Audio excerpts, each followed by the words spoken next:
เราเราพยายามที่จะสอนคนคนหนึ่งด้วยประสบการณ์ของเรายกตัวอย่างครูบาเองอยากจะสอนพนักงานสอนช่างด้วยประสบการณ์ของครูบาเนี่ยพอจะสอนเขาปุ๊บเราจึงพยายามให้เขาทำเหมือนที่เราต้องการแต่ความเป็นจริงล่ะมันมีหลายวิธีที่จะได้ผลลัพธ์แบบนั้น คนเชื่อมเหล็กแบบนี้นะเอากาวหนีบตรงนี้ไว้นะเชื่อมแบบนี้พยายามเอาประสบการณ์ตัวเองไปสอนเขาแต่ว่าการเชื่อมเหล็กก็มีหลายวิธีเขาอาจจะหนีบกาวอีกที่หนึ่งก็ได้เขาจะมีวิธีเชื่อมอีกแบบหนึ่งก็ได้แต่พอเขาเชื่อมวิธีที่ต่างจากเราจะว่าเขาทำผิดจริงๆมันไม่มีผิดหรอกเมื่อใดก็ตามหากมีความเห็นที่ต่างจากเราจะว่ามันผิดเสมอนี่ระวังให้ดีนะผู้ศึกษาธรรมะความเห็นนี่สำคัญมากนั่นเรียกว่าทิฏฐิจะเป็นสัมมาทิฏฐิเป็นความเห็นที่ถูกหรือเป็นมิจฉาทิฏฐิคือความเห็นที่ผิดสัมมาทิฏฐิเป็นอย่างไรสัมมาทิฏฐิจะเกิดขึ้นก็ต่อเมื่อเห็นความจริงเท่านั้นที่เหลือเป็นมิจฉาทิฏฐิหมดเลยถ้าเป็นความเห็นด้วยประสบการณ์ตนเองเป็นมิจฉาหมดสัมมาทิฏฐิคือความเห็นที่ถูกต้องตามความเป็นจริงเท่านั้น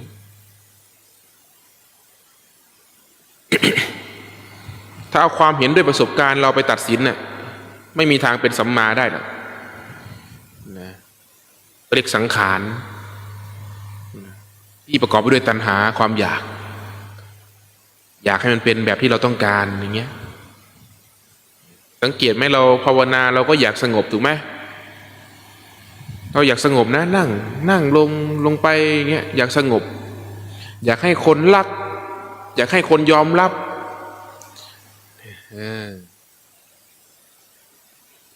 ธรรมชาตินี่สิ่งเหล่านี้ล้วนเป็นกิเลสทั้งนั้น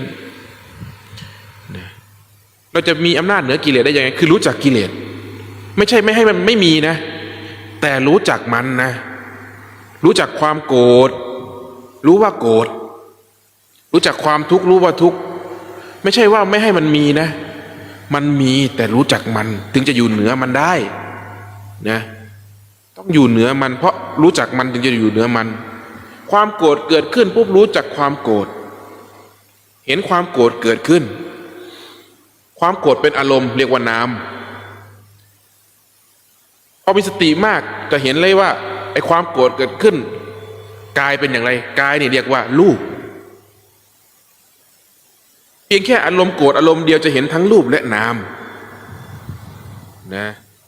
จะเห็นการเปลี่ยนแปลงของกายคือลมหายใจจะเปลี่ยนความหนักอึ้งภายในกายจะปรากฏขึ้นความเล่าร้อนในกายจะมากขึ้นจากเคยกายนี้สบายความโกรธเกิดขึ้นรู้สึกร้อนไปหมดรู้สึกว่าหัวใจเต้นแรงขึ้นรู้สึกว่าร่างกายนี้หนัก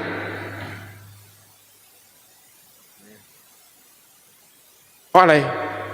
เพราะมีความโกรธนี่เขาเรียกเห็นทุกข์จะเห็นการทำงานของมันไม่ใช่บังคับไม่ให้มันเกิดนะแต่จงเรียนรู้สิ่งที่เกิดสติปัญญานี่แหละสติกำหนดรู้จะเกิดปัญญาเห็นตามความจริงนั่นนี่เรียกว่ามีสติจึงมีปัญญาพูดให้เข้าใจง่ายๆอย่างนี้เมื่อมีสติกำหนดรู้อารมณ์ทั้งรูปและนามคือรู้ความโกรธแล้วก็เห็นกายที่มันเปลี่ยนไปเนี่ยสติกำหนดรู้ปุ๊บปัญญาจะเกิดปัญญาคือการเรียนรู้ความทุกข์นั้นจนรู้จักความทุกข์ที่แท้จริงรู้ต้นสายปลายเหตุแห่งทุกข์ที่แท้จริงรู้พลังงานของความทุกข์พอรู้ชัดรู้รอบทั้งหมดแห่งทุกข์นี้ทั้งรูปและนามนี้จะเป็นผู้แจ้งในทุกข์เมื่อแจ้งในทุกข์ความเป็นตัวตน ในทุกข์นั้นจะไม่มีจะเห็นความทุกข์เป็นเพียงสภาวะหนึ่งเท่านั้นทีนี้มันกลายเป็นไม่ทุกข์แล้วทีนี้มันจะกลายเป็นไม่ทุกข์เลยถ้ามีปัญญาตัวนี้มีสติจึงมีปัญญาไม่ใช่ไปกดข่มไม่ให้มันมีไม่ใช่ไปกดข่มไม่ให้มันเกิดนะเข้าใจผิดนะการเรียนรู้ความไม่สงบนี่เรียกว่าวิปัสสนาการรู้จักความสงบนี่เรียกว่าวิปัสสนาไม่ใช่ว่าการวิปัสสนาคือรู้แต่ความสงบวิปัสสนาคือผู้มีสติกำหนดรู้ความจริงตามความเป็นจริงที่ปรากฏนี่ถ้าพูดในวงของนักภาวนานะถ้าพูดอย่างนี้ทำไมครูบาถึงพูดอย่างนี้เราจะได้ไม่ฝักฝ่ายเดียวไม่ใช่จะมุ่งเอาแต่ฝ่ายเดียวสงบก็เอาไม่สงบก็เอาเพียงแค่กำหนดรู้มันไม่สงบก็รู้มันสงบก็รู้มันมีสภาวะใดเกิดขึ้นก็รู้มันนี่เขาเรียกว่ารู้ความจริงรู้เฉยรู้จักมันอย่าพยายามไปแก้ไขอย่าพยายามไปแก้ไขฟังให้ดีไม่ว่าทั้งเป็นรูปและนามอย่าพยายามแก้ไขร่างกายจะเป็นอย่างไรอย่าพยายามแก้ไขเวทนาเกิดขึ้นอย่าพยายามแก้ไข ความตึงเกิดขึ้นอย่าพยายามแก้ไขจงรู้จักมันเท่าที่มันเป็นความไม่สงบเกิดขึ้นก็รู้จักความไม่สงบนั้นความสงบเกิดขึ้นก็รู้จักความสงบนั้นสงบก็เอาไม่สงบก็เอาหากจิตวางอยู่แบบนี้ได้คือมีสติกำหนดรู้สิ่งนี้ตามความเป็นจริงท่านเรียกว่าอุเบกขานี่เรียกว่าความเป็นกลางความเป็นกลางคือเป็นอยู่ร่วมได้ทุกสภาวะเป็นอยู่ร่วมด้วยทุกสภาวะธรรมที่ปรากฏขึ้นไม่มีความย้อนแย้งไม่มีความขัดแย้งเรียกว่าอิสระเรียกว่าสันติภาพเรียกว่าเสรีภาพถ้าใช้ภาษาสากลหน่อยนะคำว่าสันติภาพหมายถึงไม่ขัดแย้งเมื่อใดก็ตามจิตใจเราไม่ขัดแย้งกับความจริงนั่นเรียกว่าสันติภาพเมื่อความไม่ขัดแย้งเมื่อจิตใจไม่ขัดแย้งกับความจริงมันคือเสรีภาพเป็นอิสระทุกข์ก็ไม่ขัดแย้งสุขก็ไม่ขัดแย้งสงบก็ไม่ขัดแย้งไม่สงบก็ไม่ขัดแย้งรู้จักสิ่งเหล่านั้นเท่าที่มันปรากฏเราจะเห็นเลยว่าบางทีมันก็สงบบางทีมันก็ไม่สงบเราจะเห็นอย่างนี้บางทีมันโกรธบางทีมันหายโกรธบางทีมันอิจฉาบางทีมันหายอิจฉาเราจะเห็นมันเป็นอย่างนี้เนี่ย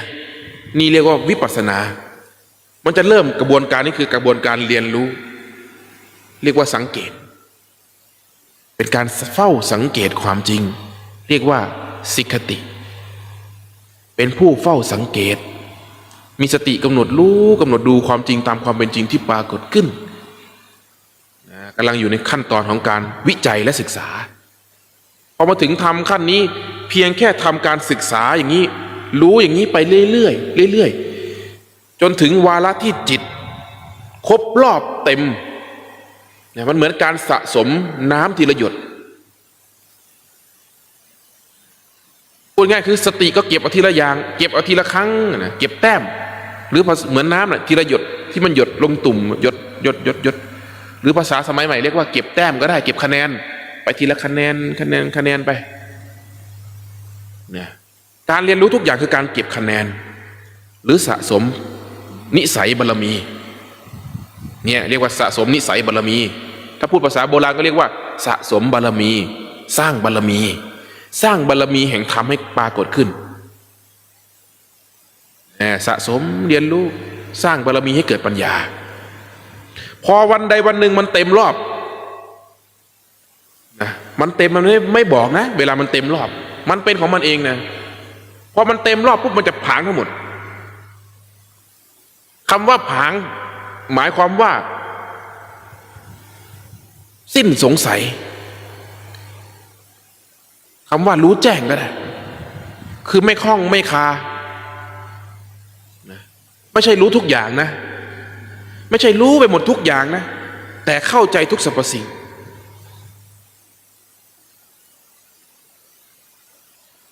เป็นความเข้าใจในสมมุติทั้งหมดทั้งมวลและเข้าใจในวิมุตติมันเป็นของมันเอง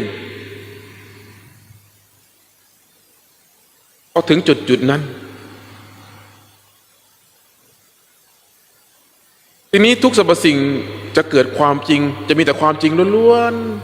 ๆทั้งหมดเลยความเป็นอิสระแจ้งนะตรงนั้นเหตุแห่งความทุกข์ไม่ปรากฏก็แจ้งอยู่ตรงนั้นนี่คือผลอันเกิดจากการปฏิบัติขั้นแห่งการปฏิบัตินี่คือข้ามจากขั้นการศึกษานะปริยัติคือการศึกษานำมาสู่การปฏิบัติการปฏิบัตินำไปสู่ความรู้แจ้งความรู้แจ้งนั้นคือความเป็นอิสระ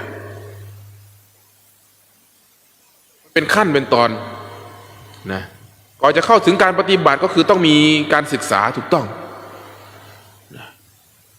ขี้เกียจอ่านก็ไปหาครูบาอาจารย์ผู้ที่มีประสบการณ์เรามีนิสัยวาสนาที่อยู่กับใครแล้วรู้สึกว่าจิตใจเราพัฒนาขึ้นในทางที่ดีให้เข้าไปอยู่กับท่านครูบาอาจารย์เปรียบประหนึ่งโค้ชเหมือนโค้ชนั่นแหละนักกีฬาผู้ฝึกซ้อมอยู่ต้องมีโค้ชผู้หัดอยู่ต้องมีโค้ชลองเป็นนักมวยดิออกหมัดยังไม่ถูกเลยยับซ้ายยับขวาออกยังไงไม่รู้เรื่องไปฝึกเอาดูสินะกว่ามันจะเป็นแต่ต่างจากพวกที่มีโค้ชเขามีแบบมีแผนในการฝึกนะฮะเรายับผิดปุ๊บเขาจะบอกเลยว่ายับอย่างนี้มันก็ง่ายเลยทีนี้ไม่ต้องเสียเวลาเยอะครูบาอาจารย์จึงสำคัญไงผู้ที่มีประสบการณ์ผ่านมาก่อนจึงสำคัญไงมันจะต่างกันตรงไหนเราก็รู้เราก็ศึกษามานะตำราก็บอกเรานะก่อนที่มันจะเข้ามาหาโค้ชมันก็ต้องอ่านมาก่อนแหละต้องศึกษามาก่อนแล้วว่านักมวยมันเป็นยังไงถูกไหมแข่งรถอย่างเงี้ยถ้าเป็นรถเรื่องรถก็ต้องมีโค้ชนะดูลายรถยังไงขับยังไงนะแต่งเข้าโค้งยังไงมันต้องมีนี่หมดอะโค้ชเขาเรียกโค้ชถ้ามีโค้ชมันก็ง่ายมันง่ายนะท่านจะคอยมองดูไอ้คนนี้มันยับผิดเว้ยมันเตะผิดนะให้ส่งแรงจากสะโพกขึ้นไปอย่าไปยกขาฟาดอย่างเดียวถ้าเป็นนักมวยนะให้ส่งแรงบิดจากสะโพกขึ้นไปเตะเข้าไปเอาแข้งฟาดอย่าเอาปลายเท้าฟาดอย่างเงี้ยมันก็จะถูกกระบวนการถูกท่าทีพละกำลังก็มากทีนี้ก็ฝึกให้มันชำนาญนี่คือครูบาอาจารย์ก็เราเป็นผู้ที่ศึกษาอยู่ทีนี้พอเราศึกษาเราเก่งแล้วเราทำตามท่านจนเรารู้แล้วว่ามันถูกต้องแล้วมันเก่งแล้วทีนี้เราจะกลายเป็นอาจารย์เช่นกันนี่คือวัฏจักรทีนี้เราเรียนจากสำนักไหนก็จะไม่หนีจากสำนักนั้นหรอกนะแต่ไม่ใช่ว่ารูปแบบของเราจะถูกต้องเสมอไปนะมันถูกในรูปแบบของเรารูปแบบของคนอื่นก็ถูกเหมือนกันแค่เราสอนในหลักการของเราไม่เอาความเห็นของเราไปแย้งกับคนอื่นครูบายึดในหลักการนี้คนที่ยังเอาความเห็นไปแย้งกับคนอื่นอยู่เหมือนโค้ชคนอื่นสำนักอื่นเฮ้ยไอ้นี่มันเตะไม่ถูกเว้ยมันต้องเตะแบบนี้เพราะสำคัญว่าของตัวเองถูกไงนี่แหละจริงๆแล้วนะการปฏิบัติธรรมนะไม่มีคำย้อนแย้งเลยนะนักปฏิบัติไม่มีย้อนแย้งหากปฏิบัติลงรู้สึกตัวลงที่ความรู้สึกตัวคำว่ารู้สึกตัวมันรวมไปทั้งรู้จักอารมณ์รู้จักร่างกายโฟกัสที่อารมณ์เป็นหลักนะฟังไว้ให้ดีท่านเรียกว่าทุกข์โฟกัสที่อารมณ์ อารมณ์ไม่มีทางเกิดขึ้นมาโดยไม่มีเหตุปัจจัยไม่มี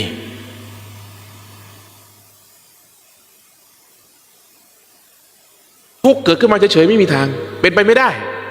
เหมือนประหนึ่งไฟเนี่ยไฟจะให้มันลุกขึ้นมาโดยไม่มีเชื้อไฟเป็นไปไม่ได้ไม่มีทางไม่มีทางใครที่บอกว่าทุกข์เกิดขึ้นมาแบบไม่รู้สาเหตุเนี่ยเพราะสติยังไม่มากพอที่จะเห็นเหตุนั้นไม่ได้โฟกัสไปทีละอย่างคือมองมันตีรวบไปหมดมันก็เลยไม่รู้ว่าเกิดเพราะอะไรหากมองลงมาภายในใจจะเห็นเลยว่าทุกข์เกิดเพราะอะไรอยู่ดีๆจะให้ทุกข์เกิดเป็นไปไม่ได้หรอกหากมีทุกข์อยู่ก็เรียกว่าสิ้นทุกข์ไม่ได้เช่นกันเอาสิทุกข์ในที่นี้หมายถึงทุกข์ของใจนะไม่ใช่ทุกข์ของกาย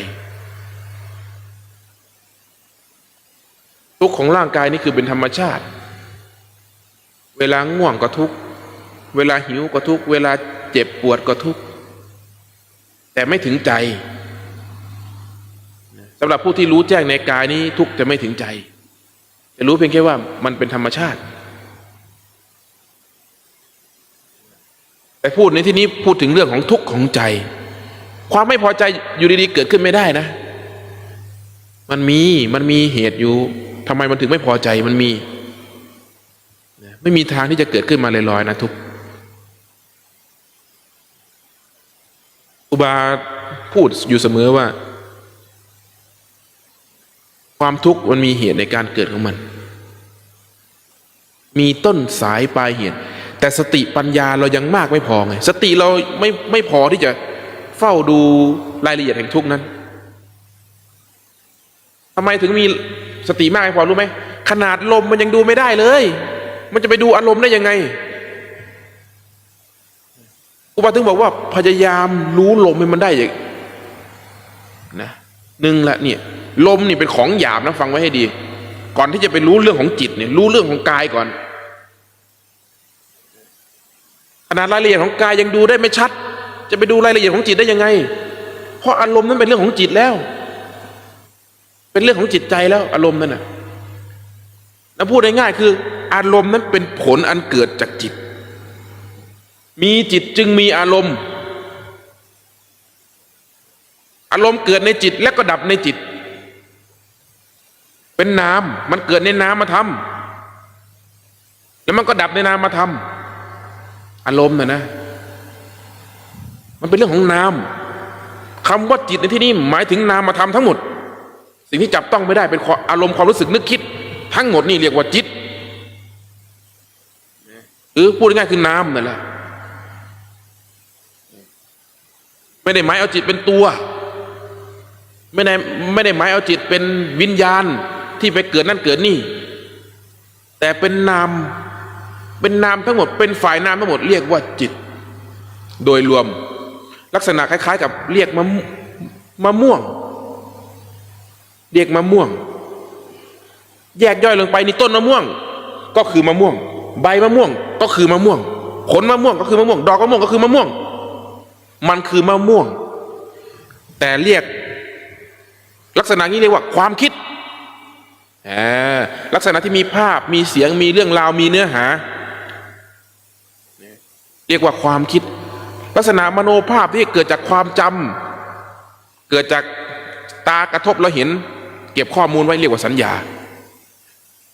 อะไรที่มันกักเก็บไว้เรียกว่าสัญญาที่มันจำได้สิ่งที่มันจำได้และลึกได้เรียกว่าสัญญาก็คือจิตนั่นแหละแต่ลักษณะนี้เรียกอย่างนี้ลักษณะความเป็นผลอันเกิดจากรูปและนามนะที่เป็นอารมณ์เป็นความสุขความทุกข์ความพอใจไม่พอใจสิ่งเหล่านี้เรียกว่าอารมณ์คือจิตนั่นแหละแต่ลักษณะเรียกต่างกันไปแต่อยู่ในขอบข่ายของจิตเรียกว่านามธรรมนะแต่เราจะเข้าใจจิตว่ายังไง อิริยาบถของจิตต้องเป็นสิ่งที่เป็นตัวที่สุดก็ถูกถ้าจะเข้าใจอย่างนั้นก็ถูกแต่นั่นพูดในอีกสภาวะหนึ่งจะเจาะจงลงไปในสภาวะนั้นหลวงปู่เทศท่านเรียกว่าใจจิตที่ไม่นึกไม่คิดเห็นว่าจิตที่ไม่มีความนึกคิดมีแต่ความรู้เด่นอยู่ท่านเรียกว่าใจหลวงปู่เทศใช้คำนี้นะมันเป็นเพียงแค่ภาษาครูบาจะพยายามทะลวงกำแพงของภาษาเพื่อให้คนสมัยใหม่เข้าใจให้ได้นะแต่มันจำเป็นต้องเอาภาษาของครูบาอาจารย์มาย่อยเพราะเราติดในภาษาของครูบาอาจารย์อยู่นะหากกำแพงแห่งภาษานี้ไม่ถูกทะลวงการฟังธรรมของเราจะยาก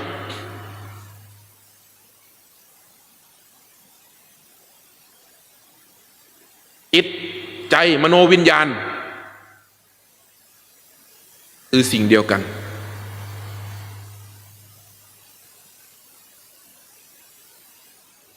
พูดง่ายๆคือนามธรรมทั้งหมดนั่นแหละ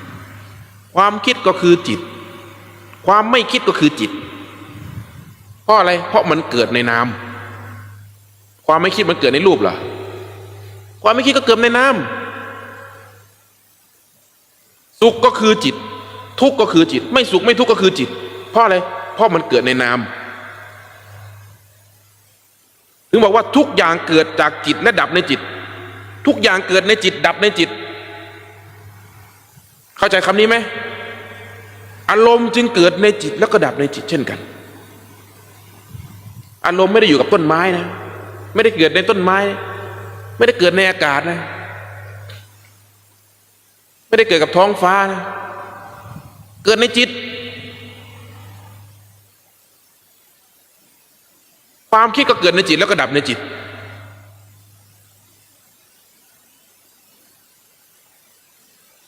เข้าใจไหมนี่พอเรารู้จักจิตแล้วเนี่ยเราพอเข้าใจประมาณของจิตได้แล้วพอจะเห็นรูปร่างของจิตแล้วเราจะฝึกมันได้ทีนี้เนี่ยเราจะฝึกได้ทีนี้เป็นผู้คัดสรรสร้างเหตุเอาละทีนี้แล้วก็แยกลงไปว่าอารมณ์ใดเป็นคุณอะไรเป็นโทษก็ต้องเห็นอีกนะเห็นต้องชัดแทงลึกลงไปในอารมณ์นั้นอีกถ้าเนื่องบอกว่าเงื่อนหรือโจทย์น่ะคือทุกข์มีโจทย์ทุกข์โจทย์หนึ่งคือทุกข์เนี่ยทุกข์เนี่ยคือโจทย์ทีนี้มาแก้โจทย์แก้สมการนี้ไปจับมั่วคนที่พบความทุกข์นั้นจึงเป็นของเลิศไงเพราะเราได้เห็นโจทย์เรามีโจทย์แล้วโอกาสดีของเรามาถึงแล้วที่เราจะได้แก้โจทย์นั้นเพื่อที่จะไปเห็นว่าไอ้ทุกข์เนี่ยมันเกิดขึ้นมาได้ยังไงอะไรคือหาคำตอบมันอะคนกำลังเกลียดทุกข์นี่สิปฏิเสธทุกข์นี่สิหนีทุกข์นี่สิก็เท่ากับหนีของดีนั่นน่ะหนีของดีพระพุทธองค์ตรัสว่าบุคคลใดเห็นทุกข์บุคคลนั้นมีดวงตาเห็นธรรม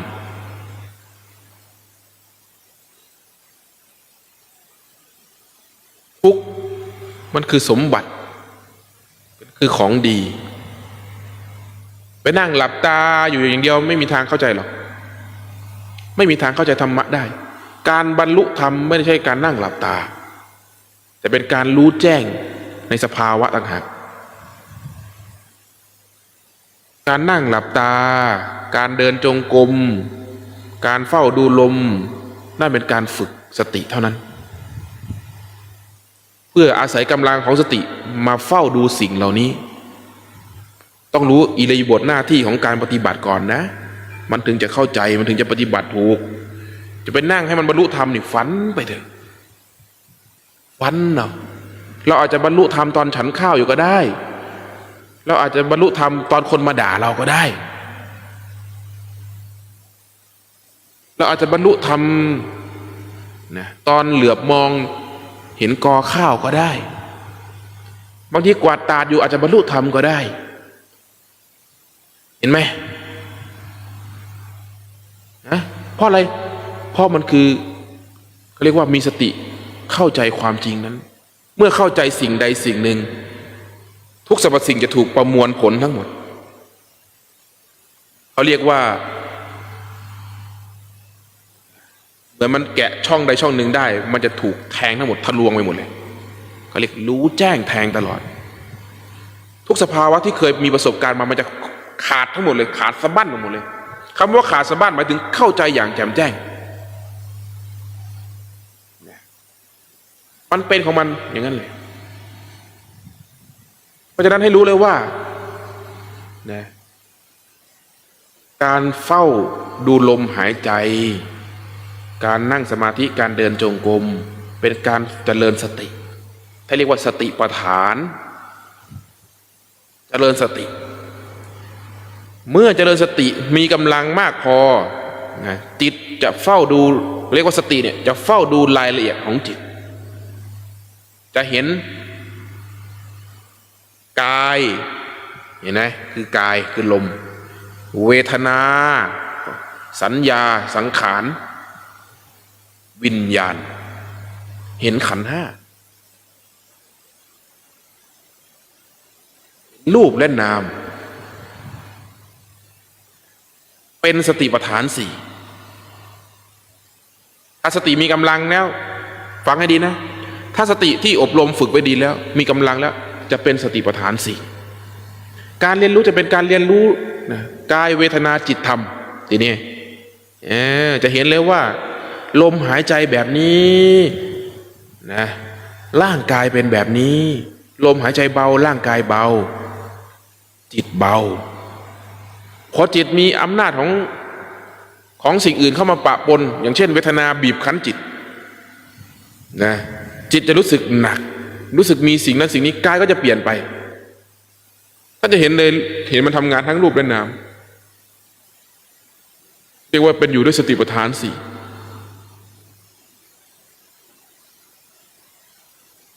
เพราะสติตัวเดียวนะไม่ใช่สติตัวเดียวเลยมีสติจึงจะมีการเฝ้าสังเกตตัวเองได้ไม่มีสติไม่มีทางหรอกไม่มีสติไม่มีทางเห็นความจริงได้หรอกมีแต่ความคิดเท่านั้น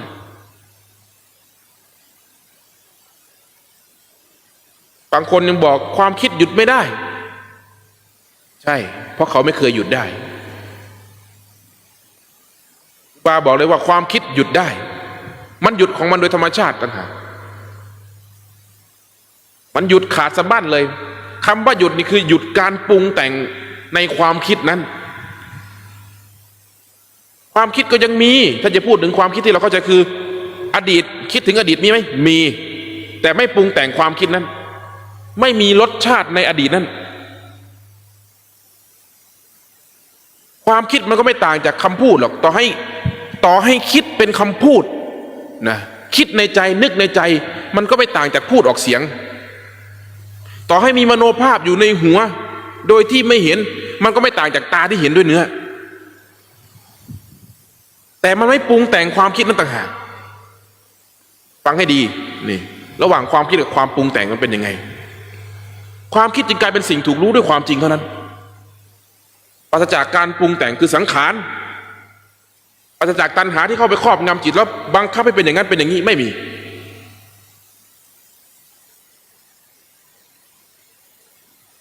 นี่เรียกว่าไม่คิด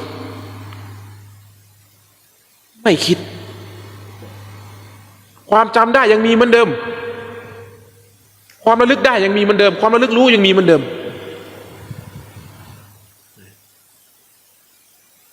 มีเหมือนเดิมถ้าไม่มีพระพุทธเจ้าจะพูดได้เหรอ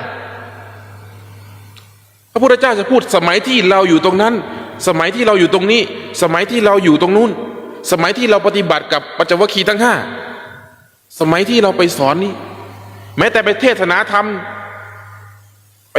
มกับคนนี้กลับมาก็ต้องเอาเรื่องเดิมๆมาเล่าให้พระอานนท์ฟังเห็นท่านลืมเลย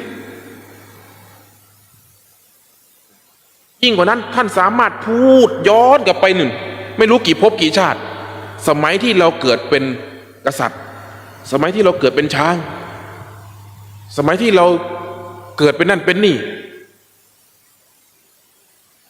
นู่นน่ะท่านจำได้ถึงนู่นน่ะไม่เห็นท่านลืมเลยนั่นเรียกว่าความทรงจำยังมีเหมือนเดิมนั่นแหละไม่เคยลืมหรอกอาจจะลืมบ้างจำได้บ้างเป็นธรรมชาตินะเป็นธรรมดาความคิดที่เป็นภาพเป็นเสียงนึกในใจมีเหมือนเดิมแต่มันไม่มีความปรุงแต่งในความคิดนั้นต่างหากนี่เรียกว่าสิ้นคิดสิ้นการปรุงแต่งผู้ที่หนักกว่านั้นทีนี้หนักกว่านั้นยังไงเขาเรียกว่าพวกเลิศพวกหัวกะทิแล้วกันถ้าเป็นนักเรียนก็เป็นนักเรียนที่พิเศษนักเรียนพิเศษที่เก่งกว่าคนอื่นไอ้พวกนี้จะไม่เห็นภาพในหัวแต่มีน้อยแหละที่จะเป็นอย่างนั้นครูบาถึงไม่พูดถึงมีน้อยพวกนี้จะระลึกภาพไม่ได้เลยนะแต่รู้จักแต่ภาพไม่ปรากฏในหัวพวกนี้ซึ่งพวกเราเนี่ยนึกถึงเงาะเห็นเงาะไหมเห็นรู้ด้วยว่าเงาะเป็นลักษณะยังไงนี่คือคนปกติที่เป็นนะ 99% เป็นอย่างนี้มีแค่%เดียวนั่นแหละที่พวกระลึกภาพไม่ได้ในหัวอันนี้เขาเรียกนักเรียนที่พิเศษที่สุดอันนั้นยกไว้เลยถ้าเอามาพูดปุ๊บงงพวกนักเรียนพวกนี้งง อะไรวะเป็นไปได้หรอไม่มีภาพในหัวแต่ครูบาจะบอกให้ว่าภาพในหัวก็ยังมีเหมือนเดิมแต่ปราศจากความปรุงแต่งภาพนั้นง่ายๆตาก็เห็นเนี่ยเหมือนตาเราเห็นแต่เราไม่ปรุงแต่งไปต่อเราเห็นเท่าที่ตาเห็นเราเห็นภาพในหัวเท่าที่ตาในเห็นเรียกว่าระลึกรู้เท่าที่มันปรากฏโดยปราศจากความปรารถนาที่จะเข้าไปแทรกแซงมันเพราะอะไรเพราะสัญญามโนภาพนี้ก็เป็นความจริงนี่เห็นความจริงเท่าที่มันปรากฏแล้วไม่ได้วุ่นวายกับมันไม่เคยวุ่นวายกับมันเลยไม่เก็บกักเป็นอารมณ์ด้วยรู้เท่าที่มันปรากฏแล้วก็ปล่อยมันสลายไปประหนึ่งเมฆหมอกที่มันก่อตัวขึ้นมาชั่วขณะแล้วก็ปล่อยไปตามเหตุปัจจัยของมันถ้าฟังอย่างนี้เข้าใจไหมถ้าฟังอย่างนี้ไอ้ที่ค้างคาอยู่ในใจเนี่ยพอคลายออกหรือยังเนี่ยถ้าพูดถึงความคิด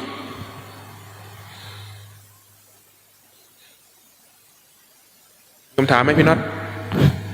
บ้าครับคำถามจากคุณ134340ขออนุญาตสอบถามครับสุขทุกข์เกิดจากผัสสะต่อให้ไม่มีผัสสะก็มีอารมณ์เวลาฝันน่ะตาเห็นอะไรแม่หูได้ยินอะไรแม่ทำไมมันกลัวทำไมมันมีความสุข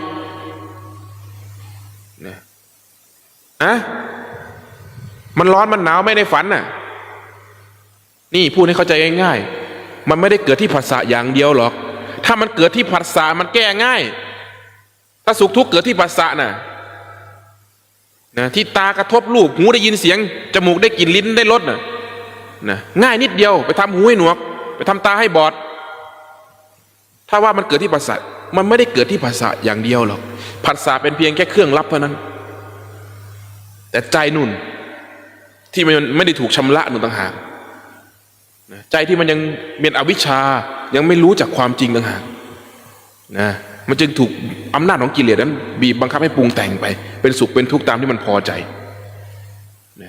ในฝันไม่เห็นมีผัสสะอะไรเลยไม่เห็นมีตาได้เห็นอะไรเลยทำไมกลัวเวลาฝันเห็นผีทำไมมีความกลัว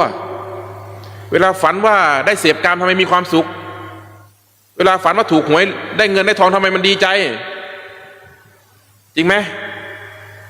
มันไม่ได้เกิดกับอายตนะหรือผัสสะภายนอกอย่างเดียว แต่ถ้าหมายเอาว่าความคิดเป็นผัสสะก็ได้นะนิมิตต่างๆความฝันต่างๆเป็นผัสสะอย่างเงี้ยฟังได้ถ้าว่าเกิดจากผัสสะตัวนี้เป็นเหตุมันมีเหตุในการเกิดเหมือนกันนะหรือพูดง่ายๆความทุกข์เกิดขึ้นเพราะมีเหตุนะเข้าใจไหมอย่าไปหมายว่าตาเห็นรูปถึงจะเกิดความทุกข์อย่างเดียวบางทีนั่งหลับตาอยู่ยังทุกข์เลยเคยนั่งหลับตาแล้วทุกข์ไหมต้องไปลองดูนะไปลองฝึกดูมั่งจะได้รู้ว่าทุกข์มันเกิดได้หลายมิติมากสุขก็เกิดได้หลายมิติเหมือนกันนั่งอยู่ที่เดิมมีทั้งสุขและทุกข์ปรากฏขึ้นพร้อมกันเคยเห็นไหมสลับกันเกิดอยู่นั่นน่ะนั่งอยู่ที่เดิมเนี่ยเพียงแค่ลมหายใจเปลี่ยนนี่ความทุกข์ก็เกิดความสุขก็เกิดเคยเห็นหรือเปล่าลมหายใจดับลงไปนี่ก็มีความสุขเกิดขึ้นมีความทุกข์เกิดขึ้นเคยเห็นหรือเปล่าคนจะเห็นชนิดนี้ได้คือคนที่มีสติเท่านั้นสติต้องมากพอและละเอียดพอถึงจะเห็นสภาวะจิตที่มันเกิดดับอยู่ภายในนามนี้เขาเรียกว่าจิตเห็นจิตไม่ครับครูบาคืออย่างที่ถ้าพูดถึงเรื่องภาษานี่ก็เหมือนพระพุทธเจ้าพูดนะครับว่าทุกข์เกิดจากผัสสะพอใจไม่พอใจอะไรทำนองนี้เขาน่าจะถามประมาณนี้นะครับครับมันก็ถูกไงก็ถึงบอกว่ามันก็ถูกแต่มันไม่ทั้งหมด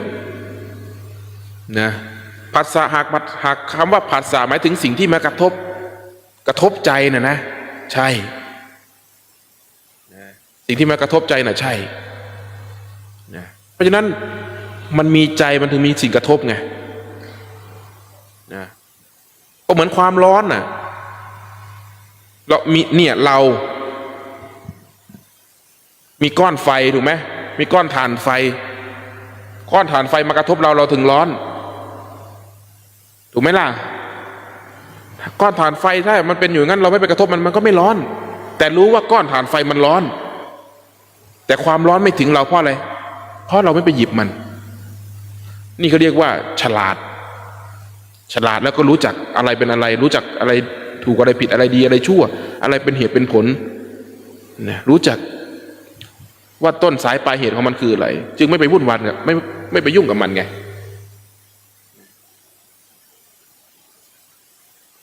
ตำราท่านพูดไว้พื้นๆเท่านั้นเองมันมีรายละเอียดที่ลึกซึ้งประสบการณ์ที่ต้องเกิดจากการปฏิบัติเพราะตำรามันพูดไว้เพียงแค่เป็นกลาง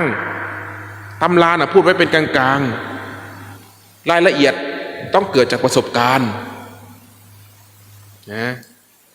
ว่าที่ครูบาอาจารย์บอกว่ายังมีเหมือนเดิมนี่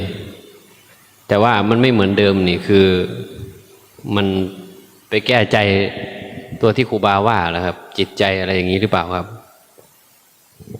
คำว่ามีเหมือนเดิมนะคำว่ามีเหมือนเดิมอันนี้ต้องพูดถึงขั้นในการเรียนรู้นะไม่ได้พูดถึงขั้นสูงสุดนะขั้นสูงสุดนี้คือมันไม่มีนะพี่น็อตมันไม่มีอะไรเลยนะแต่นี่พูดถึงขั้นการเรียนรู้ว่าหมายถึงว่าสุขทุกข์เมื่อกี้นะครับหมายถึงว่ามีเหมือนเดิมแล้วท่านพวกว่าแต่ไม่มีผู้สุขผู้ทุกข์ประมาณทำนองนี้นะครับว่าไม่เป็นไปไม่ได้นะอันนั้นเป็นขั้นเรียนรู้สุขทุกข์มีแต่ไม่มีเจ้าของสุขเจ้าของทุกข์นั่นคือขั้นการเรียนรู้แต่หากพูดถึงที่สุดนะหากมีทุกข์อยู่จะเรียกว่าสิ้นทุกข์ได้ยังไงมีไฟอยู่ไฟมันลุกปุ๊บอยู่บอกไม่มีไฟจะพูดได้เหรอไม่หลอกตัวเองแล้วนั่นน่ะเท่ากับหลอกตัวเองนั่นน่ะนะมันต้องไม่มีคำว่าสิ้นคือดับนะพี่น็อตนิพพานแปลว่าดับคำว่าดับคือสนิทนะดับคือไม่มีนะไม่ใช่มีทุกข์อยู่แล้วไปรู้จักทุกข์นะไม่มีหรอกขออนุญาตกลับมาที่คำว่าผัสสะถ้างั้นถ้ายังมีผัสสะอยู่เหมือนที่ครูบาว่าถ้าไม่อยากให้มันมีสุขมีทุกข์ถ้าเรามองว่าตาก็ยังเห็นหูก็ยังเห็นแล้วอย่างนี้มันก็ยังจะต้องมีผัสสะอยู่เพราะถ้าบอกว่าผัสสะคือสุขคือทุกข์นะครับครูบาไม่ใช่ พระพุทธเจ้ายังตาดีอยู่ยังเป็นพระพุทธเจ้าได้เลยพระอรหันตสาวกทั้งหลายท่านก็ยังมีผัสสะมีอายตนะทั้งหมดครบบริบูรณ์ทำไมท่านเป็นพระอรหันต์ได้ล่ะครับนี่แหละที่ผมถามว่าถ้าหากบอกว่าผัสสะก็คือเหตุสุขทุกข์งั้นก็แสดงว่าถ้ายังผัสสะยังอยู่สุขทุกข์ก็ยังอยู่ตามประโยคที่พูดอยู่ครับครูบาเห็นไหมมันย้อนแย้งเห็นไหมพอพระพุทธเจ้าท่านก็เป็นผู้สิ้นไปแห่งทุกข์ไม่ใช่เหรอทุกข์ของกายน่ะมีเดี๋ยวจะพูดนะครูบาไม่ปฏิเสธหรอกทุกข์ของกายน่ะแน่นอนว่าแม้แต่พระพุทธเจ้าท่านก็หิวท่านก็เหนื่อยเพราะนั่นคือธรรมชาติอานนท์เราไม่ไหวแล้วอานนท์เรากระหายน้ำเหลือเกินอานนท์นั่นแสดงถึงความหิวอานนท์เราไม่ไหวแล้วอานนท์เธอรีบปูอาสนะลงเถิดเราจะขอพักผ่อนสักครู่ท่านเดินมาท่านเหนื่อยท่านต้องนั่งพักเหมือนกันท่านก็หิวน้ำมึงบอกพระอานนท์ไปตักน้ำมาให้นั่นคือธรรมชาตินะตาพระพุทธองค์ก็ยังดีอยู่หูก็ยังได้ยินอยู่นะทำไมท่านเป็นพระพุทธเจ้าได้ล่ะท่านแก้ที่ใจแก้ที่อวิชชาคือใจท่านแจ้งด้วยวิชาคำว่าวิชาคือรู้แจ้งคำว่าอวิชชาหมายถึงยังงงอยู่ยังสงสัยอยู่ยังไม่แจ้งนะในพระพุทธเจ้ากับครูบาก็พูดเหมือนกันเพราะว่าไปจบตรงที่เพราะว่าเหตุจริงๆก็คือความไม่รู้ตอนแรกก็พูดว่าผัสสะก่อนใช่ทุกข์แล้วก็ไปจบที่ว่าความไม่รู้มันคือขั้นของการเรียนรู้ถึงบอกใช่ครับที่เขาถามบอกที่ผัสสะนั้นก็ไม่ผิดแต่ถูกแต่มันถูกในขั้นของการเรียนรู้ไม่ใช่ที่สุดเข้าใจไหมไม่ใช่ที่สุดแต่มันคือการเรียนรู้อยู่นะท่านถึงให้ระมัดระวังนักปฏิบัติธรรมเนี่ยถึงต้องระมัดระวังตาหูต้องระมัดระวังนะไม่ให้กระทบมากนะอยู่ในวัดเราเต็มที่ก็กระทบเฉพาะในวัดเรานะผัสสะกระทบน้อยนะเพื่ออะไรเพื่อฝึกความสงบไงเพราะคนมันไม่รู้จักความสงบไงไม่เคยเจอรสชาติของไม่เคยเจอรสเลิศของจิตของอาหารของจิตนะเพราะจิตหาอาหารได้แต่ลูกตาไปเห็นหูได้ยินจมูกได้กลิ่นลิ้นได้ลิ้มรสกายได้สัมผัสนุ่มเบาแข็งอ่อนหาความสุขได้เท่านั้นหูได้ฟังในสิ่งที่มันพอใจนี่คือได้อาหารของจิตแค่นั้นแต่ไม่เคยได้รสชาติของความสงบเลยรสชาติตัวนี้มันไม่ได้หาได้จากตาที่เห็นเนี่ยไม่ได้จะหาได้จากหูที่ได้ยินนี่จริงๆมันควรระงับจากสิ่งที่เห็นได้ยินได้ฟังต่างหากนะเพราะจิตเข้าถึงความสงบปุ๊บมันจะเกิดความรู้อีกชนิดหนึ่งขึ้นคือได้รู้จักว่ามันมีอีกรสชาติหนึ่งนะที่จิตได้ลิ้มรสแล้วอัศจรรย์พันลึกน่ะพระพุทธองค์ถึงตรัสว่าความสุขของกามโลกเนี่ยเทียบเท่าความสงบไม่มีนะว่าไม่มีความสุขใดเทียบเท่าความสงบเนี่ยท่านพูดเข้าใจไหมไม่ต้องอาศัยผัสสะใดไปกระทบอะไรทั้งนั้นนั่งเฉยๆเนี่ยนั่งหลับตาด้วยไม่ต้องเคลื่อนไหวไม่ต้องสัมผัสอะไรทั้งนั้นแต่ทำไมได้รับความสุขอย่างมหาศาลเห็นไหมว่าความสุขและความทุกข์มันไม่ได้เกิดเพียงแค่เท่านั้นมันต้องเรียนรู้มิติแห่งความสุขและความทุกข์ที่มากขึ้นนะหวังว่าจะเข้าใจมีไหมคำถามมาหมดเวลาจะลงเวทีแล้วนะ ช่วงนี้ก็ถามมาคำถามจากคุณจูนะคะการที่เราปล่อยวางการนินทากาเลและไม่เป็นทุกข์กับคำพวกนี้แสดงว่าเราเริ่มมีสติในระดับหนึ่งแล้วใช่ไหมคะเริ่มรู้จักธรรมะคนที่รู้จักธรรมะจะรู้สึกตัวมากนะพูดง่ายๆคือเริ่มเป็นคนดีแล้วนะการที่เราไม่เสือกเรื่องของคนอื่นนะการที่เราไม่เสือกเรื่องของคนอื่นจะทำให้เราไม่วุ่นวายกับคนอื่นนะเราจะไม่เสียเวลากับคนอื่น เราจะเริ่มมาหันมาเสียเวลากับตนเองมากขึ้น เริ่มมาฝึกตนเองพัฒนาตนเองมากขึ้นเราจะมีเวลาในการเรียนรู้ตนเองมากขึ้น เพราะเราไม่ต้องไปใช้ชีวิตไปศึกษาคนอื่นไปวุ่นวายกับคนอื่นอีกแล้วนี่เขาเรียกว่าเริ่มเป็นธรรมะเริ่มวิปัสสนาเป็นแล้วนี่แหละวิปัสสนานะเริ่มวิปัสสนาเป็นแล้ว ครับ ครูบาครับขอโอกาสครับ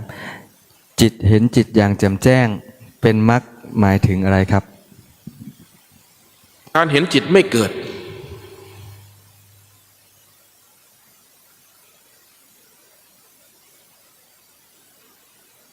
การเห็นจิตที่ไม่ส่งออกไปในภพนั้นภพนี้ภพน้อยใหญ่ภพในที่นี้หมายถึงภายในนี่หรือพูดง่ายๆคือไม่เห็นจิตส่งออกนั่นเรียกว่ามรรคการเห็นจิตไม่เกิดนั่นเรียกว่ามรรคจึงรู้ชัดว่าเหตุนี้ไม่มีผลนี้จึงไม่มีนะเหตุที่จะมาทำให้จิตนี้ไปเกิดเป็นภพไม่มีภพจึงไม่มีจึงเรียกว่าสิ้นภพนี่แหละจิตเห็นจิตอย่างแจ่มแจ้งเรียกว่ามรรคพูดเอามันที่สุดเลยนี่ฟังไว้เข้าใจไม่เข้าใจก็ช่างเถอะครูบาครับคำถามจากคุณณัฐพลครับพระอาจารย์ครับถ้าเราถามพระแล้วพระตอบคำถามนั้นไม่สุภาพถ้าเราไม่พอใจมันจะเป็นบาปไหมครับปักคานี่ด่ากัน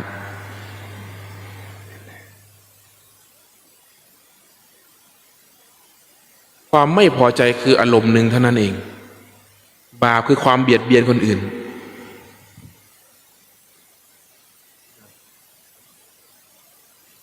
ความไม่พอใจเป็นอารมณ์หนึ่งธรรมชาติของความยึดมั่นย่อมมีอารมณ์เราชอบพระพูดเพราะๆไงพอพระด่าไม่ชอบไงจริงๆท่านอาจจะด่าด้วยความปรารถนาดีก็ได้นะท่านอาจจะด่าเพื่อให้เรารู้สึกตัวก็ได้บางคนนี่ยกยอกันนะมันไม่รู้สึกตัวหรอกนะการพูดจาดีๆเป็นการยกยอปอป้าจนลืมเนื้อลืมตัวก็มีนะบางทีการด่าบ้างนะให้เขาเห็นอารมณ์ตัวเองบ้างนะก็เป็นสิ่งที่ดีนะหากจะพูดบาปเป็นพลังงานนะจะพูดบาปเป็นพลังงานนะเป็นพลังงานลบเมื่อใดก็ตามเรามีพลังงานลบก็เท่ากับว่าเราเก็บสมบัติที่ไม่ดีเก็บแต้มอกุศลเก็บแต้มที่ไม่ดีเป็นสมบัติของใจนะมันก็นำไปสู่ความเป็นทุกข์เห็นไหมนำไปสู่ความเป็นทุกข์ความทุกข์นำไปสู่โลกที่ชั่วคำว่าโลกที่ชั่วคืออะไรโลกที่ต่ำมันเป็นผลเกื้อกูลกันไปอย่างนี้นะแต่ไม่ได้หมายถึงว่าเป็นบาปอย่างที่เราเข้าใจหรอกนะไม่ได้หมายถึงอย่างนั้นนะบางทีความทุกข์อาจนำไปสู่ความมีปัญญาก็ได้เห็นไหมไม่ใช่ว่าความทุกข์เป็นบาปอย่างเดียวนะความทุกข์จริงๆไม่ใช่บาปแต่คำว่าบาปนี่คือความเบียดเบียน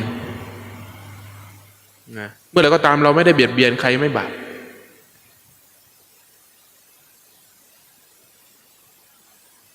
ว่าถามเพิ่มมาหน่อยครับในเรื่องของสุขและทุกข์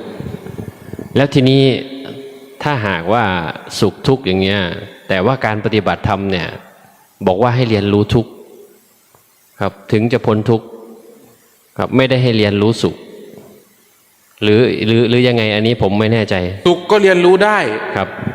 แต่มันมีใครที่จะเห็นสุขความทุกข์ทำให้รู้สึกตัวความสุขทำให้เพลินไอ้ตัวสุขจึงเป็นตัวร้าย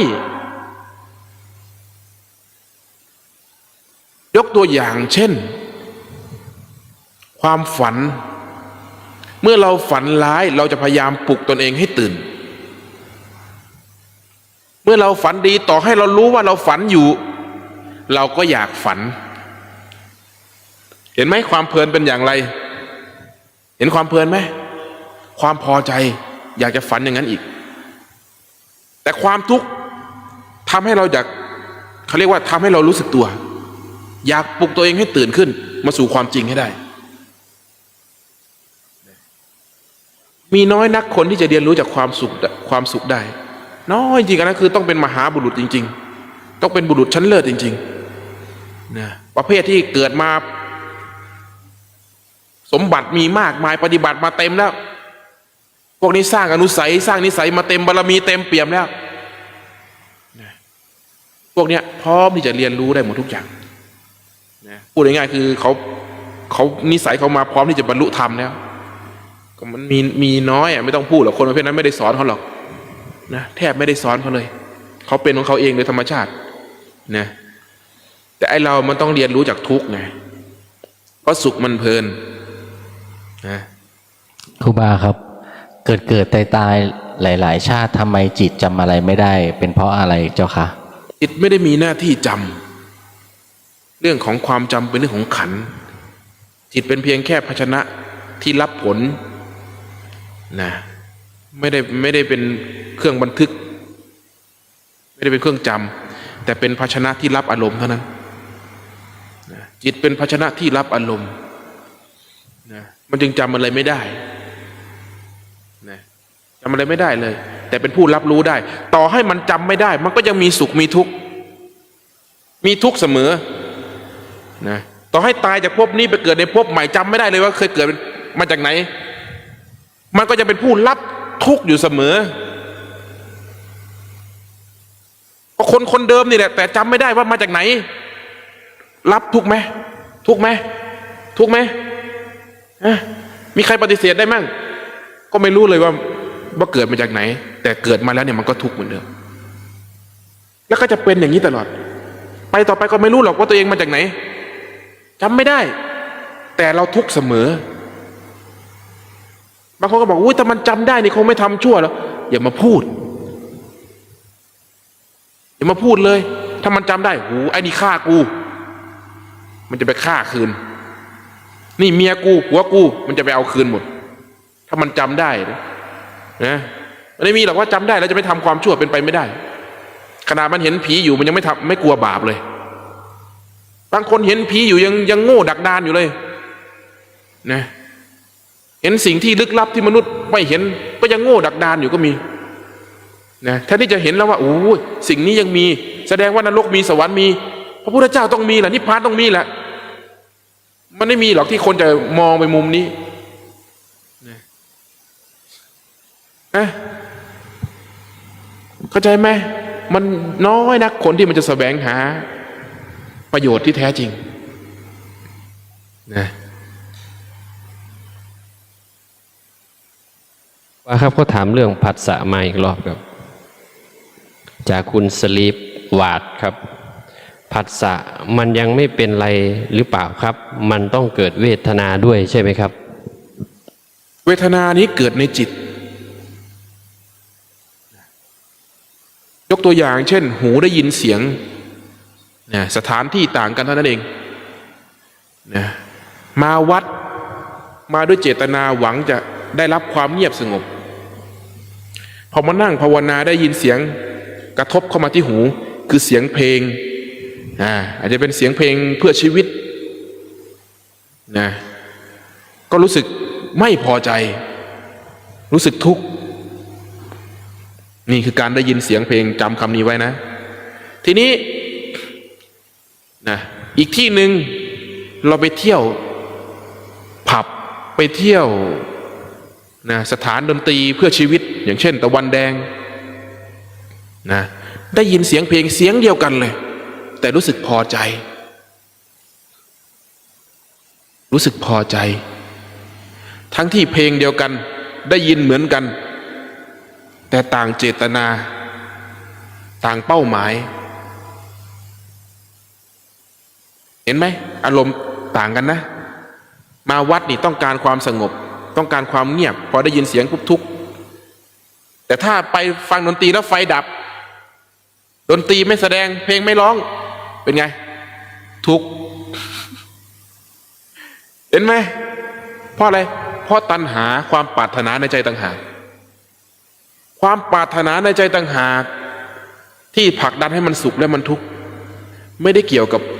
เสียงที่ได้ยินไม่ได้เกี่ยวกับเพลงที่ได้ยินแต่ความปรารถนาที่มันไม่ตรงตามสิ่งที่มันปรารถนาต่างหากเขาเรียกว่าความอยากหรือเรียกว่าตัณหาสุขทุกข์จึงเกิดเพราะตัณหาเมื่อสิ้นตัณหาสุขทุกข์จึงไม่มีนี่เห็นไหมพอเข้าใจไหมทีนี้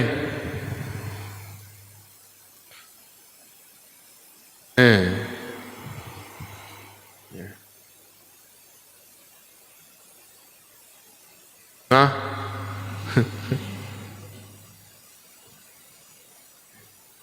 นี่ก็สมควรนะได้เวลาลงเวทีแล้วเนี่ยครูบาก็จะขอลงเวทีณบัดนี้ ว่าจะพูดแบบครูบาโยงสักหน่อยนะขอโอกาสครูบาโยงขอโอกาสลงเวที